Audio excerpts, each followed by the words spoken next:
Welcome back to the Camilla Tominey Show. Chief Secretary to the Treasury, Darren Jones, joins me now. Thank you very much for joining us this morning, Minister. Obviously, Donald Trump's tariffs have rather kiboshed the spring statement. We've now got David Miles of the OBR suggesting it's going to knock off between 0.6 and 1% from GDP. So the Chancellor can't possibly still be stating that we're going to be £500 better off, can she? Good morning, Camilla. Great to be back on the show. I mean, look, the spring statement was a broad set of economic forecasts about the future, and of course, if the world changes, those forecasts will change when they're published again at the budget. But the important thing here is that our plan for change, which is the steps that we're taking as a government to create a stronger and more resilient economy, are now more important than ever. As the Prime Minister said this morning, the world has changed. We knew that already on security and defence. It's now true on global trade, and that's why we have to go further and faster into investing in the economy and supporting businesses. OK, so if the world has changed, then surely it's an idea particularly to scrap the increase to employers' national insurance. We've got businesses on their knees. We've got Richard Walker, who was literally a poster boy for the Labour's election campaign. He's the CEO of Iceland, saying that basically you're robbing businesses blind. We're not a piggy bank for Labour, he says. We've got the growth forecast down. We've now been hit by tariffs. We've got the car industry on its knees, and yet still you're taxing businesses. So the Prime Minister is going to say more this coming week about what further support we have for businesses. But look, as we've talked about on your show before, I understand that the employer national insurance contribution changes, which are for bigger businesses, you'll remember we've rehearsed this before, but 50% of businesses in the UK will either pay the same or less than they did before. But for the other 49%, I recognise they would rather not pay those additional contributions. But what is it that is doing? It helped us get a grip of the public finances, which were in a mess that we inherited from the Conservatives, and it's now starting to pay dividends. We've seen National Health Service waiting lists fall month after month for the last 5 years. We've been able to rail out support for parents who need to be able to get to work. And ultimately, this is all about trying to get people to be better supported, trained and able to get to work, to be able to support businesses alongside our broader range of support for the UK economy. Hang on there. Reed, which is a recruitment firm that represents 254 companies, which in turn represent 260,000 employees. They've told the Mail on Sunday this morning that nearly half of all their companies are cutting recruitment. So it's now proving more difficult for people to find work. You're trying to get people off benefits and into work. Businesses are saying they're either letting people go or freezing recruitment. In what way does this promote growth and support business? What you're saying is completely contradictory to the actual facts on the ground. No, I wouldn't say that that's the case. I mean, if you talk to any business leaders, they will tell you that our approach to dealing with what's going on in the... Well, I'm about to tell you, Camilla, if you talk to businesses, they will say that our approach to dealing with these changes in the global economy is the right one. We need to be able to secure these trading agreements with the United States, improve our relationship with the EU and other partners around the world. We've already brought forward investments into skills and training, for example, in the construction sector, which has been welcomed by business. And we've already announced our swathe of investment through industrial policy, infrastructure strategy, to be able to get the UK building again. I understand, and as I say, we talk about it every time, I understand the employer national insurance contributions is difficult for bigger businesses, but when you step back and look at the broader picture, are businesses happy about the approach the UK government is taking? Yes. Is the UK seen as a good place to invest, especially in a changing world? Yes, they are. Are we working hand in glove with businesses to support them as best we can? Yes, we are, and we've seen that only this week with businesses in Downing Street, with the Prime Minister, with the Chancellor, with the Business Secretary. We're working together to be able to weather the storm that's going on in the world. OK, I mean, you're working with some businesses perhaps. You're not working with care homes, are you? Care England, the body representing care homes, is now suing the government over the rise in national insurance. You haven't exempted care homes despite this huge bed blocking situation we've got on in hospitals. Nurseries are now in crisis. They haven't been exempted from the NI rise either. So why is Labour penalising the most vulnerable members of society? Elderly people kept in care homes, children in nurseries. I mean, how do you expect these already hard-pressed organisations to stump up thousands of pounds more in their bills?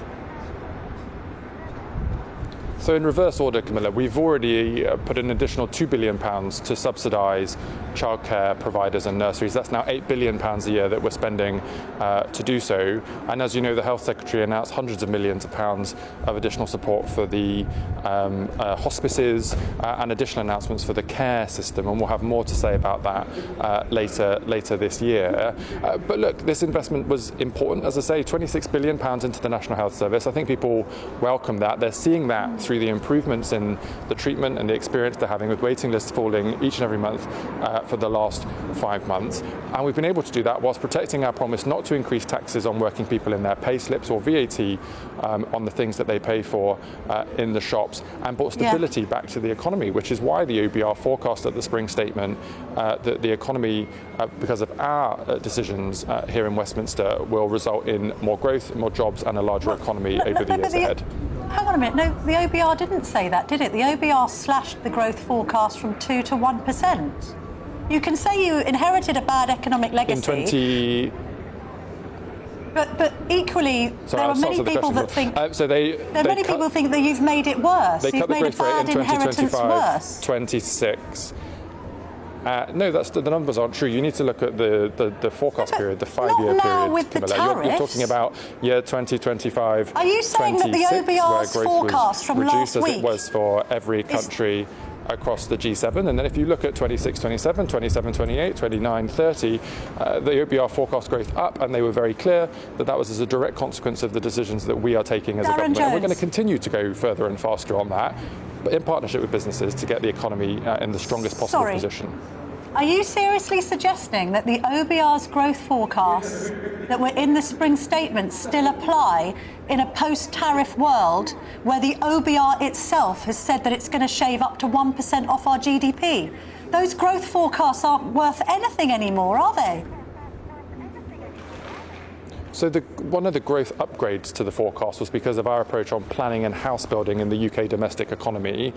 We can carry on doing that. We're going to build our 1.5 million homes. We're going to create all of these extra jobs in the construction sector. You're right that the global trading environment, which is relevant, of course, to exporters, but also the cost of borrowing, is something that we're going to need to try to weather, and we're working really hard to protect the UK economy as best we can from that. But that doesn't stop us going further and faster on the UK economy in our own country, where we are investing in people and businesses and every part of the country to make sure that growth is as strong as it can be and that living standards improve. And it was the OBR forecast, and you can go back and check, that made it very clear that it's a direct a direct consequence of the decisions that we're taking about the UK economy. We can expect the UK economy to be stronger, larger, and that people's disposable incomes will get better under this Labour government. Well, I'm just reacting to the fact that the FTSE was down 4.95% last week. That's the biggest fall since COVID. And you seem to think that the spring statement still applies. Is the Prime Minister coming out with a new industrial strategy this week then?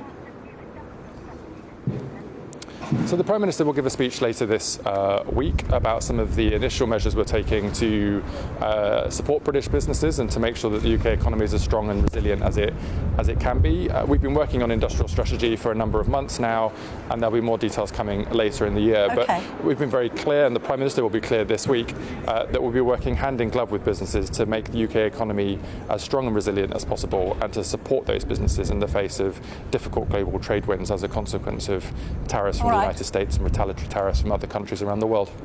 The car industry in the UK is on its knees, isn't it?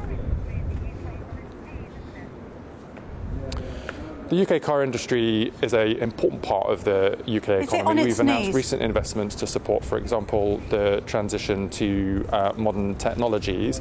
Of course, the tariffs from the United States for companies who predominantly or largely export cars to the United States is difficult for those businesses, which is why we're working with them to understand what more we can do to create better conditions for them here at the UK and with other trading partners.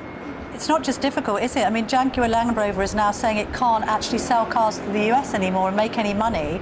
So surely the governmental response to that needs to be to scrap these EV targets, because one of the reasons the car industry is on its knees, even before the tariffs, was this need to pay £15,000 for every non-EV vehicle that they build.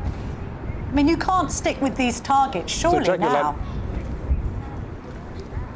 So Jaguar Land Rover have paused their exports to the United States, as you have said. They already have a pool of their vehicles in the US, and they're just trying to work through the implications of the recent announcements. And the government is working in partnership with Jaguar Land Rover and other car companies to help them in that process. On broader regulatory changes, as I say, the Prime Minister will have more to say on this later this week, and you'll be able to see the detail when he delivers that speech. So are you not ruling out changes to those EV targets? I'm just saying that the Prime Minister will give a speech later this week, and you'll be able to hear what he has to say. So you're not ruling them out. And then finally, on this trade deal with the US, is it going to require us to water down our digital services tax in order to sign this deal with Trump? So there are two things here. One, it's obviously important that companies pay their fair share of tax in the UK. We will always make sure that's the case. But second to that, as you will know, I'm not going to give a running commentary on the state of the negotiations or the timing of them, because we have to give our negotiators the space to be able to progress those talks privately at this stage with the United States of America. But a huge amount of work has gone into it already. It's already significantly progressed. I think we're probably ahead of the pack compared to other countries around the world, and we're going to continue to work hard to get a deal that's in the interest of the UK economy and British jobs and British businesses. All right. Darren Jones, Chief Secretary to the Treasury, thank you very much for appearing on GB News this morning.